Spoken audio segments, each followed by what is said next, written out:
Thank you, Mr. Speaker. I stand here to urge a yes vote on Senate Bill 1000. And I just have to share, when we voted on the line item veto overrides, I'm newer to this chamber, I guess, than most of you, and I must be a little naive because I had this feeling that there were going to be 21 people that were able to stand up on the other side, and Democrats and Republicans were going to vote together on that line item veto override. I really, really, truly thought that people were going to stand up. And there were new people. It was their first time here in this chamber on that day. And I thought, oh my God, they just voted against foster children. How could they have just voted against homeless shelter funding? All of those things for the needy, for minorities, for the poor, because there was the ability to put that money where it was supposed to go. We were supposed to vote it that day. The Senate was going to vote it by Wednesday, and they would have had their money by Friday. And I thought, it can't be that political here in this room. Could it possibly be? Because I have voted, when we had a Republican governor, I voted against him. I went and I was brought out to the woodshed. They could take you out past in this little room here, and you can get a talking to.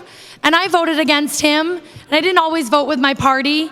And we keep talking about let's let the leaders keep on compromise, let the leaders keep on negotiating, let them keep talking, but there's no more time to continue talking. There's no more time to continue to try to get a compromise. This money, we're able to release it now, and we can do that.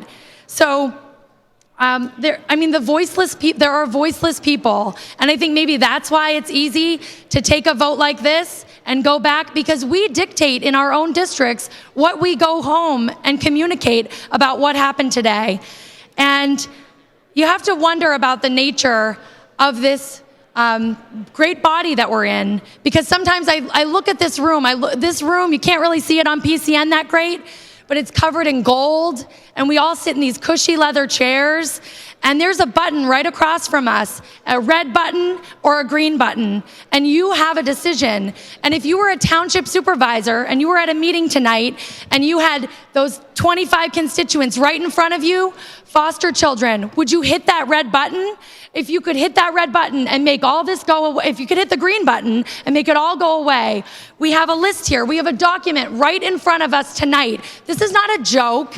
This is something that we need to compromise. And the governor, he wants to work with us. I think the governor is a good man. I intend on working with the governor over the next 4 years. And I think that we are all supposed to compromise. And that's where it goes on here in this room. And there is a document, and the document lists community-based services, homeless shelters, and I think the people in the homeless shelters and that are utilizing the food bank, perhaps they're not as concerned about the property tax relief right now tonight because they don't have a home to go home to. And domestic violence, rape crisis. The man in my district that got laid off yesterday, who has 2 children and a mortgage to pay, what do we tell him? We can take action. There are things that we can do together. We don't have to be partisan. We don't have to be Washington, D.C. We can take charge of this, and we can work together, and we can compromise. So I just want to tell the people out there, because they're not in the gallery, our constituents with all these problems, they're not up there in the gallery, and they're not watching PCN. And I want to tell them that in this great body, we are sent here to vote, and we are sent here to represent you. And we can hear you through these marble walls from Italy, and the gold that's on the walls, the gold that hangs down on the ceiling chandelier here in this great body. And this great body doesn't have to be a beast, and it doesn't have to be dysfunctional, and we can work together. And I would ask everyone in this room, go for a yes vote. Let's work with the governor, and let's get on with it. Please, the people have their funding cut, so let's go. Thank you.